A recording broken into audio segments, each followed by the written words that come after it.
pagbalik ni Scotty from the injury, dalawa kayong lead guards ng Ginebra. Who should be the lead guard? Kuya Scotty, of course. Siguro mag-guide lang ako and siguro pag pagod na si Kuya Scotty, kaka-rebound, siguro ako na muna bala. Ganun.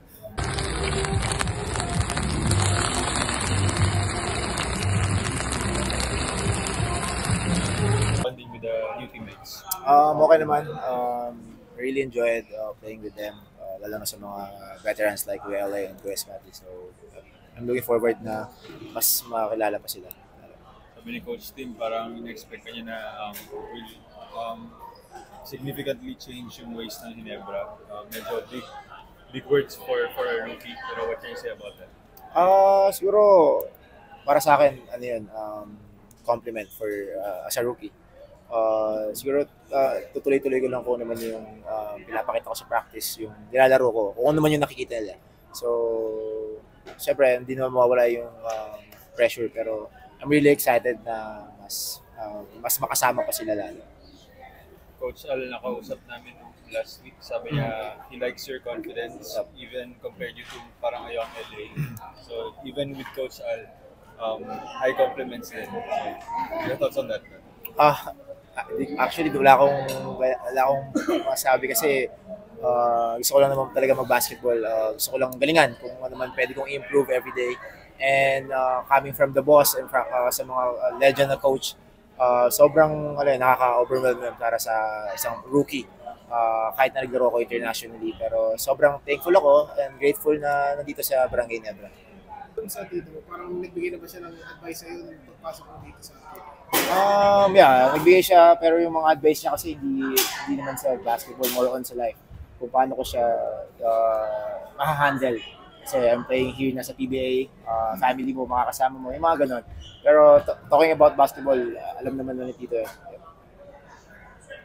Medyo sa Macau, parang naging clutch ka din eh.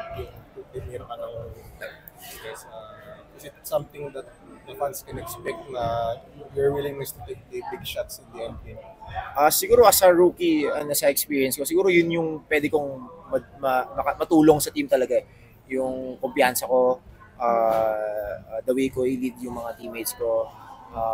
Siguro yun yung sabi kanina sa question, yung expect ng mga fans. Siguro yun yung RJ na yun, na madadala ko sa barangay niya.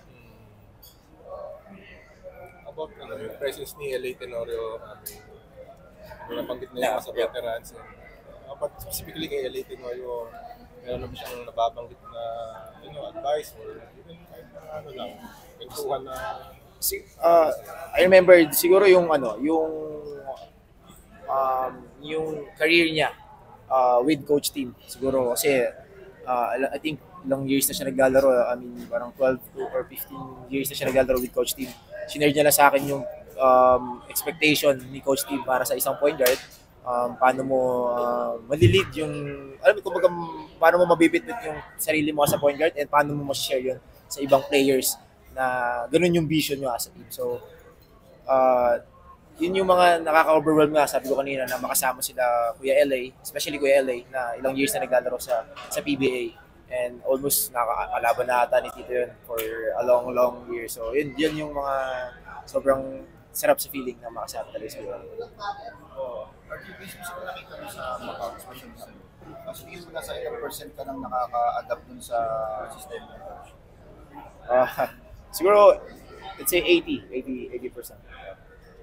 80, 90. Pero,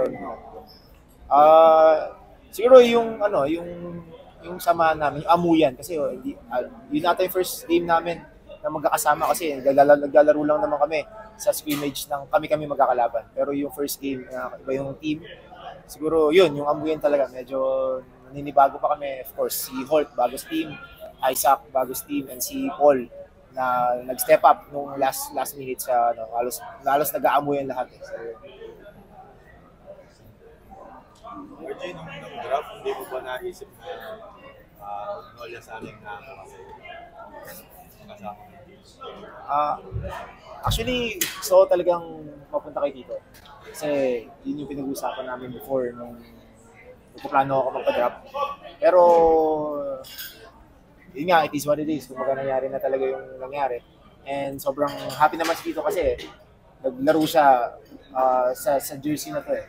And nag-coach siya sa jersey na to. So, sobrang happy siya. And of course, coach team. Player to coach. So, sobrang thankful. Yeah, parang malayo ata sa draft natin.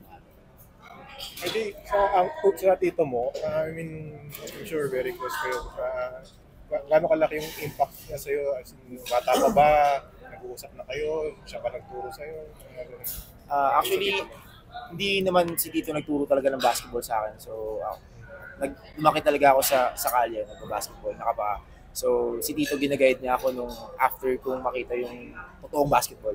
Nung nagpunta na ako sa mga schools doon, tinignan niya na ako na okay, may potential itong pamangkin ko. So, ginaguide niya na ako padahan-dahan pero hindi niya binibigay yung 100% kasi gusto niyang makita yung commitment ko as a player. So, yun, dahan-dahan pinakita ko naman kay Tito and hanggang ngayon, nandun siya. Nandito siya, advisor ko, tito ko, tatay ko, kung ano naman pwedeng itawag sa kanya na laging nag-guide sa akin. Growing up ba, walang pressure na kasi Barrientos, MVP ng PBA? Actually, yung secret ko nga, pag naglalaro ko ng basketball, naisip ko hindi ako Barrientos kasi mabigat talaga para sa akin. Mabigat yung apelido na yun. Of course, diba, one of the greats, Flying A. Kasi ganyan-ganyan. So, magaling ka dapat. Ganun naman marinig mo palagi. Pero, sinabi nga ni Tito sa akin, gawa ka ng sarili mong way. Makikilala ka sa sarili mong way. Kung mo isipin kung ano yung napagdaanan ko before, ano man yung achievement na nakuha ko, yan ka, si RJ ka. Kaya ka nandito. So, yun, very thankful ako sa mga ganong word. And hanggang international, dinadala ko yun. And hanggang bumalik ko sa PBA. Kamusta naman yung biro mo sa kanya na 2 beses? Diba parang may ganun kang comment eh. Napag-usapan niyo ba yun afterwards? Yung pagbirong sabi niya? Actually, oo. Nung sinundo niya ako sa airport kasi nung after nung sa strong group na, sinundo niya ako. Tapos in-open up niya sa akin sa sasakyan na ganyan-ganyan. No? Sabi niya sa akin, sana yung TF ko kasi ako kumuha. Pero siyempre, kidding aside, yung mga tito na lang, joke lang. Ako kumuha ng ano mo, ako umakit sa stage mo, meron ako sa'yo ano. Pero, yeah, sobrang happy lang na nag-enjoy kami sa moment na gano'n. Jay, pagbalik ni Scotty from the injury, dalawa kayong lead guards ng Ginebra. Who should be the lead guard? Kuya Scotty, of course. Siguro mag-guide lang ako and siguro pag pagod na si Kuya Scotty, kaka-rebound, siguro ako na muna bala. Ganun.